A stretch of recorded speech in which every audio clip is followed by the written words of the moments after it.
Hello बच्चों, नमस्कार।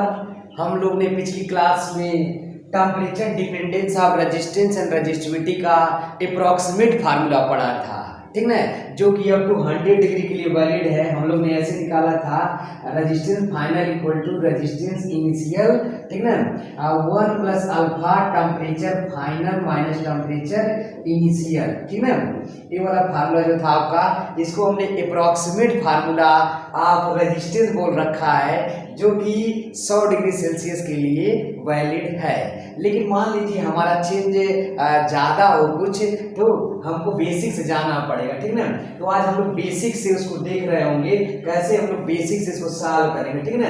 तो देखिए, हमारा एक टर्म था अल्फा, क्या था अल्फा, जिसका नाम होता है temperature coefficient of resistivity, temperature coefficient of resistivity. और इसका जो डिफिनेशन है क्या होता है, fractional change in resistivity, fractional change in the resistivity per unit change in the temperature.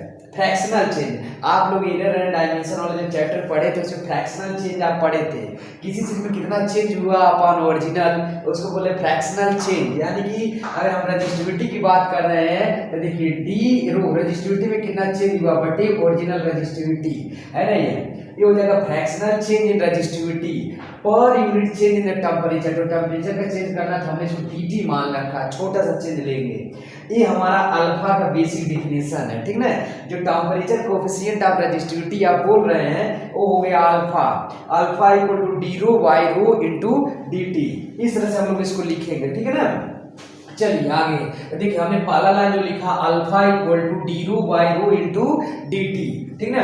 अभी जो आपके पास आया है, आपने डी टी को इस साइड शिफ्ट कर दिया, क्रॉस मल्टीप्लिकेशन कर दिया, तो यहाँ से D rho by rho equal to आ जाएगा अल्फा डी टी, ठीक ना। इस तरह से आप लिख सकते हैं। अब alpha can be assumed constant for small temperature variation. अगर टेम्परेचर का वेरिएशन बहुत कम है तो आप अल्फा को कांस्टेंट मान सकते हैं। अगर कांस्टेंट नहीं मानेंगे तो आपके पास इसका भी इंटीग्रेशन करना पड़ेगा, ठीक ना। अब देखिए, मान लीजिए इनिशियली जब आपका टेम्परेचर कुछ था टी आई, जब इनिशियल टेम्परेचर टी आई था तो उस समय रेजिस्टिविटी मान लीजिए आपके पास रो आई है। एट इसको बोलते हैं रेफरेंस टेम्परेचर। क्या बोलते हैं, टेम्परेचर रेफरेंस है, इनिशियल टेम्परेचर पे जो रेजिस्टिविटी है उसको हमने इनिशियल रेजिस्टिविटी बोल दिया, ठीक है। अब मान लीजिए आपने टेम्परेचर बढ़ा के फाइनल कर दिया, टी फाइनल टेम्परेचर। इस समय से जो रेजिस्टिविटी हो गया, मान लीजिए हो गया आपके पास रो फाइनल, इसको बोलेंगे रेजिस्टिविटी फाइनल। आपने टेम्परेचर इंक्रीज किया, इनिशियल टेम्परेचर से फाइनल टेम्परेचर पे आए तो रेजिस्टिविटी भी चेंज होके रो इनिशियल से रो फाइनल हो गया, ठीक ना। अब हम अगर अल्फा को कांस्टेंट मान ले रहे हैं तो दोनों साइड में पहले हम लोग क्या करेंगे, इंटीग्रेशन करेंगे, ठीक ना। या इंटीग्रेशन का निशान लगा रहे हैं, इंटीग्रेटिंग, ठीक ना, we are integrating both the side, ठीक ना। अब आप सोचिए इंटीग्रेशन जो करना है, कहां से लेके कहां तक इंटीग्रेशन होगा, ठीक ना। इनिशियली जो टेम्परेचर था टी आई, क्या था टी आई, जब इनिशियल टेम्परेचर आपके पास टी आई था, ठीक ना, उस समय जो आपके पास रेजिस्टिविटी थी वो क्या था, रो आई, ठीक ना। जब आपका टेम्परेचर बढ़ के टी या फाइनल टेम्परेचर हो गया तो रेजिस्टिविटी हो गई रो फाइनल, तो रेजिस्टिविटी कितना हो गया, रो फाइनल। अब ये वाला इंटीग्रेशन आपको आता होगा, डी रो बाई रो, ये कुछ इस तरह से है, डी एक्स अपॉन एक्स का इंटीग्रेशन आपको याद होगा, ठीक ना। ये आपका हो जाता है ln x, log x इसको लिखते हैं, ठीक ना।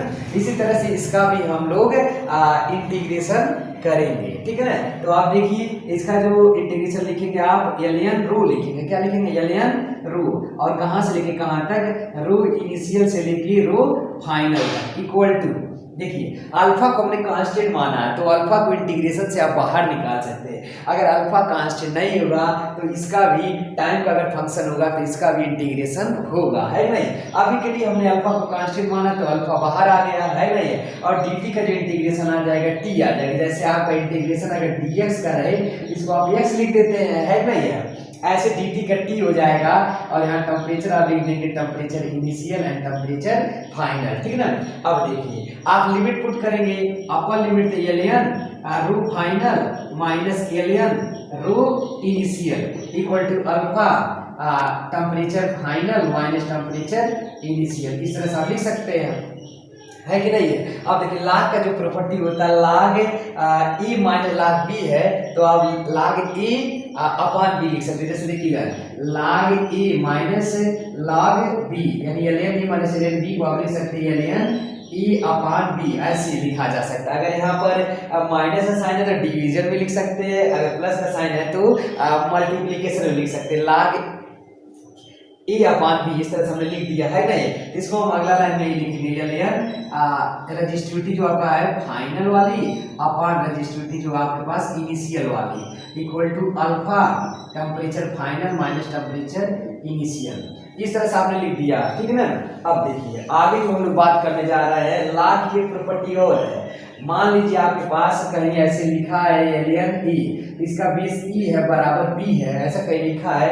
तो अगर आप a का वैल्यू लिखना चाहते थे हो जाएगा e के पावर b, ऐसे लिख सकते हैं e के पावर b। इस प्रॉपर्टी को एक बार आप मैथमेटिक्स से देख लीजिएगा अच्छे से, ठीक है ना। अगर ln a है, इसका बेस e है बराबर समथिंग b है, तो अगर a का वैल्यू लिखना चाहते थे क्या हो जाएगा e के पावर b। इस प्रॉपर्टी को हम लोग यहाँ यूज करने जा रहे हैं, ठीक है ना। देखिए इसका ln का बेस क्या होता है e होता है। अगर ये वाला डाटा आप लिखना चाहते हैं तो ये जो चीज है ना ये क्या हो जाएगा e के पावर पे आ जाएगा।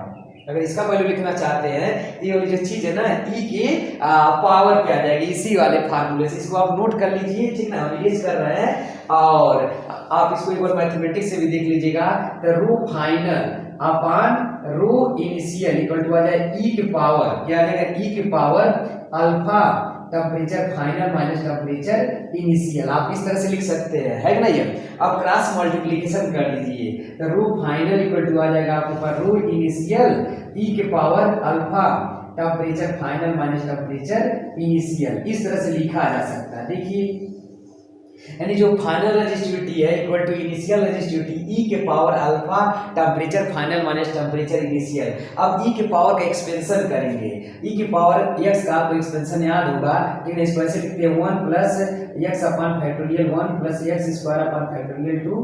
इस तरह से ये है एक्सपेंड होती जाती है e के पावर x का।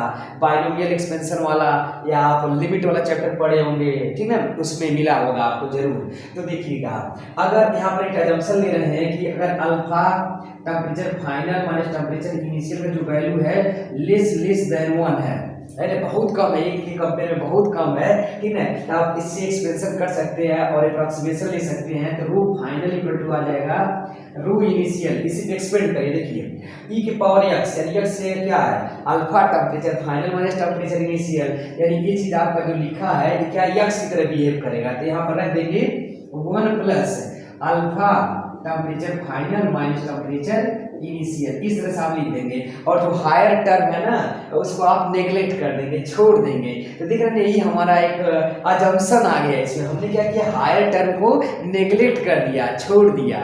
समझ रहे होंगे बात को, ठीक ना। तब जाके आपका एक फार्मूला बन गया था resistivity final equal to resistivity initial bracket में 1 plus alpha temperature final minus temperature initial. अब देखिए अगला चीज हम लोग पढ़े हैं R बराबर होता है रो एल बटा ए। अगर आप स्मॉल टेम्परेचर वेरिएशन का बात करेंगे, बहुत ज़्यादा टेम्परेचर का वेरिएशन नहीं करेंगे तो लेंथ और एरिया में कोई ज़्यादा अंतर नहीं आएगा। यहाँ से जो हो जाएगा रेजिस्टेंस प्रोपोर्शनल हो जाता है रेजिस्टिविटी का, इसीलिए आप ऐसे भी लिख सकते हैं resistance final equal to resistance initial 1 plus alpha temperature final minus temperature initial. इस तरह से हमारा इसका डेरिवेशन था। ये अप्रोक्सीमेट रिजल्ट आ गया, लेकिन बोर्ड के हिसाब से और जेईई के हिसाब से आपको यही याद रखना चाहिए, ठीक ना। बहुत रेयरेस्ट चांस है कि ये सब यहाँ से इंटीग्रेशन से आपसे क्वेश्चन पूछा जाए बोर्ड में, ठीक है ना। आपको बस यही याद है, लेकिन आना चाहिए आपको किस तरह से असम्पशन लिया गया, किस तरह से मैथमेटिक्स का यूज किया गया है, ठीक ना। इसको आप एक बार अच्छे से कर लीजिए। आगे सिर्फ हम लोग न्यूमेरिकल प्रॉब्लम करेंगे। तब तक के लिए थैंक यू वेरी मच, धन्यवाद।